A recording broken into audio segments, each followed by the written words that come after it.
Well, good morning, folks. Happy Saturday morning. She's a little chilly out here this morning. That's okay. It's the way it's going to be for the next 5 or 6 months. We got a lot on the go today. Yesterday evening, right before supper, I ran over to Bloom Enterprises and got an 1,800-pound mini bulk bag full of chicken feed. That's an awful lot of chicken feed, but coming into Christmas, already worried about feed shortages, some supply shortages. Thought it was pertinent to be able to get stocked up, fill up, and get the grain shed full. Now, all through the summer, we got a 1,500-pound bag because that's all the yellow Massey tractor can lift and get out of the box of the truck. So we've got an 1,800-pound bag today because the big tractor's here, and the big tractor can get that up and into the shed, and we don't have a grain auger. So we have to do something a little bit unconventional, and I'll let you have a look at that here right now. So this is the big tractor. This is what we're going to use to lift that bag of grain out of the box of the truck. And how do we get it into the grain shed without an auger? Well, I have the one pallet to end them all. And so the thing with we don't have pallet forks for this big tractor, right? We have bale forks, and the spears are 48 inches apart. So a conventional pallet actually won't fit on there at all. So I built this pallet.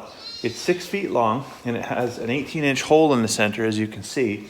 So what I'll do is I'll take the big tractor, I'll pick up the bag, and I'll set it centered on this pallet here with the opening in the bottom of the bag right there. Then I can lift the whole bag all the way up to the top of the chute in the grain shed, and I have a piece of 4-inch pipe that I attach to the bottom of the bag, and I just allow gravity to drain it out and into the grain shed.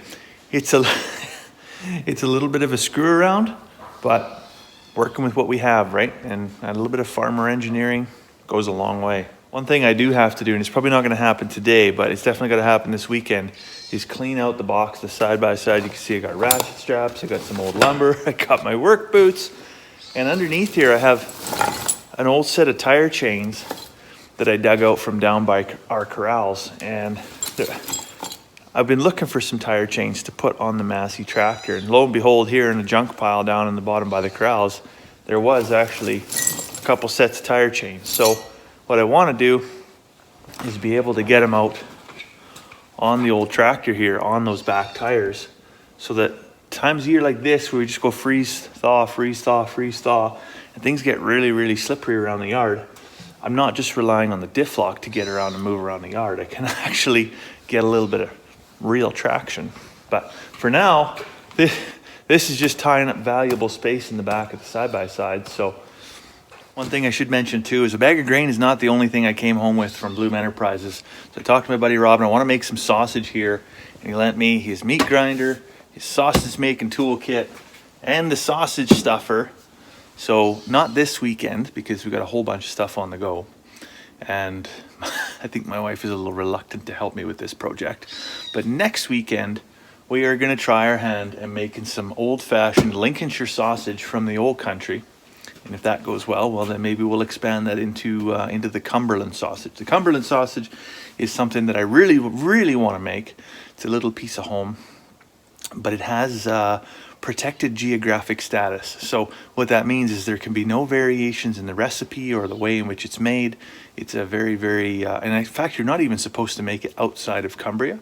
So I'll be breaking the rules. Hopefully a couple of fellas from Wigton don't show up at the doorstep knocking and give me a hard time. But if we can master this sausage making thing, well, I might just have found a new hobby. I will say, however, thank you very much to everybody that commented on our previous video where I did ask the question specifically for your feedback and comments on what kind of meat grinders you recommend. And I think overwhelmingly, the majority of the viewers said, go get a Cabela's Carnivore. This is like the best of the best.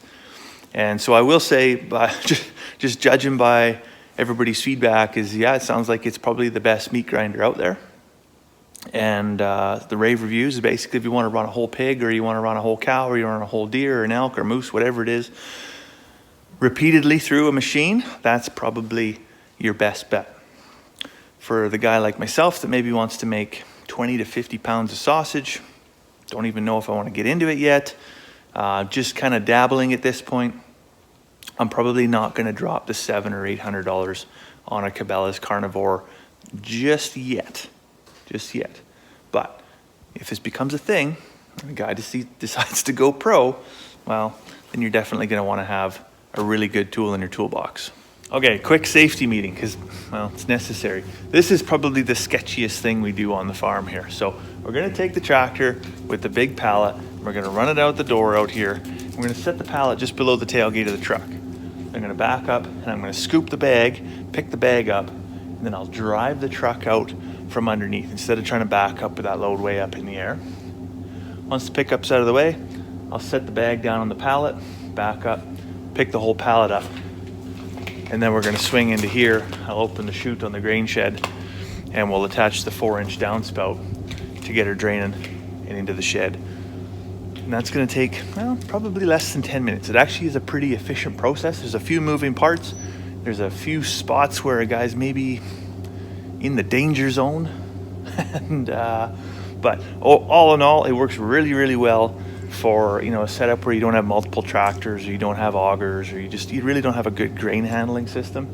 And it sure beats the heck out of setting that bag right there and using a 5-gallon pail to put it in the grain shed, because that's what I had to do all summer long, was just use the yellow tractor right over there and set the bag down and then just pail it all into the shed. It doesn't take long, but it's a lot of physical labor, and ain't nobody got time for that. So probably one of the hardest parts about doing this is these bags are sized appropriately for a standard 42-inch pallet fork. Being this is 48-inch, I gotta have the sides of the bag stretched right out, get underneath it. There's a lot of outward pressure until I can start picking up, and it does actually pick up nice and level. So I'm going to put the fork all the way through, so all this weight is back here and as close to the tractor as possible, and I'm just going to come straight up and get the truck out of here. So I got the pickup pulled out of there now, and the bag is hanging in the air. So I'm just going to slide that pallet down underneath there, set the bag down, and then basically I'll just grab it with the bale spears, just like a set of pallet forks would. So now I got my bag set down on the pallet. The beauty of having an 18-inch opening in the bottom is I don't have to be super precise with getting that thing down there for a 4-inch chute. Got lots of room, so if I'm out 1 or 2 inches, I'll still be able to get my bag untied, my spout on, and get that thing in. So this is the setup in our grain shed here. We just got 2 bunks. We got one on this side, one on that side, with a chute that we can run a downspout through and fill this up. And I've got slats that I put in here from the floor. I got 3 of them I put up, so it gets to about this high and get this thing full of grain. And this is what it looks like on the outside. Just a little hatch that I can run a spout through to fill. I had thought about doing a roof hatch up on the top, but I was really concerned with, I guess, my skill level when it comes to carpentry, and the fact that, you know, ice damming and water leaking in there and potentially ruining, you know, a large investment. Because I mean, one of those bags, that bag right there, is $460, right? If I ruin $460 worth of grain because a little bit of snow melts and gets everything wet and then it goes moldy and goes bad, well, I mean, I can't replace that, right? I can't. There's just no bottomless pit full of money. So I wanted to build this in such a way that I knew the weather was going to stay out of it. And if at some point down the road I do get myself a short auger, like a 10 or a 12-foot auger, I can just run that spout directly in there. Or I could even run it through the door into one of 2 bunks, and Bob's your uncle. The challenge I just had, I was just looking in the shed there, looked in the grain shed there, could not find my 4-inch downspout, and as I come out of the shed, found it right here on the ground, covered in ice and snow. So that's not good. So this project is temporarily on hold until I can get this thing cleaned off. I can't have all that ice and snow getting in with the grain, because just like anything coming in the roof, if it ever melts, I'm gonna have a mess on my hands. I guess the lesson there is, folks, is put your shit away.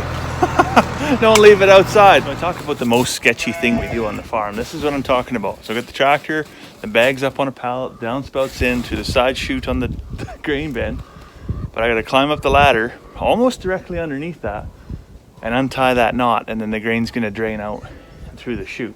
Now I hope it's gonna drain out. This is molassified grain.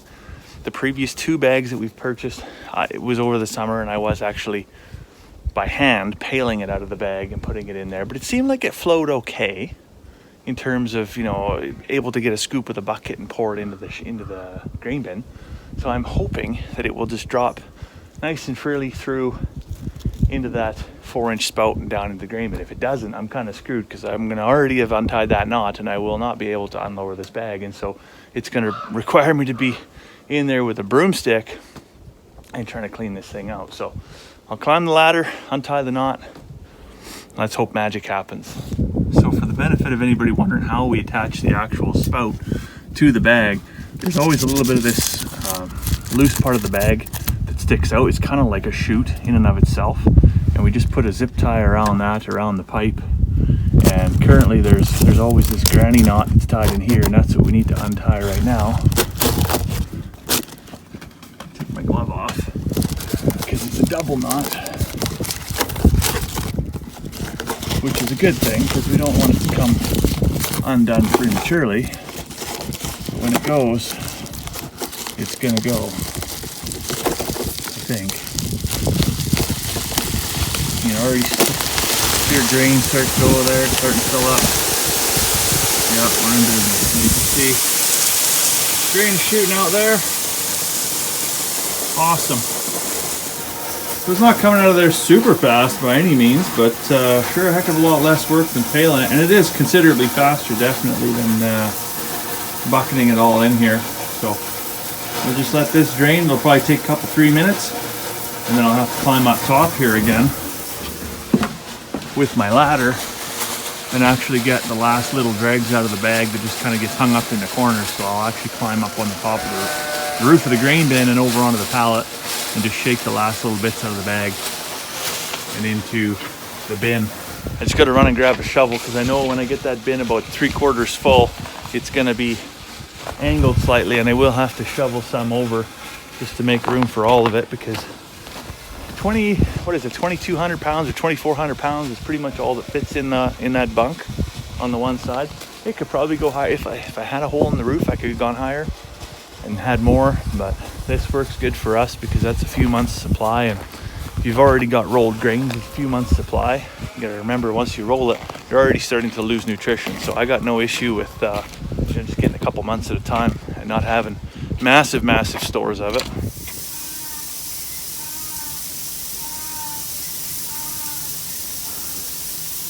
So there you have it. Grain bin's full. The bag up top is empty. Nobody died. I'd call that a success. So on to bigger and better things in the rest of the day. So I better let you go for now. I hope you have a fantastic Saturday afternoon. We'll see you tomorrow.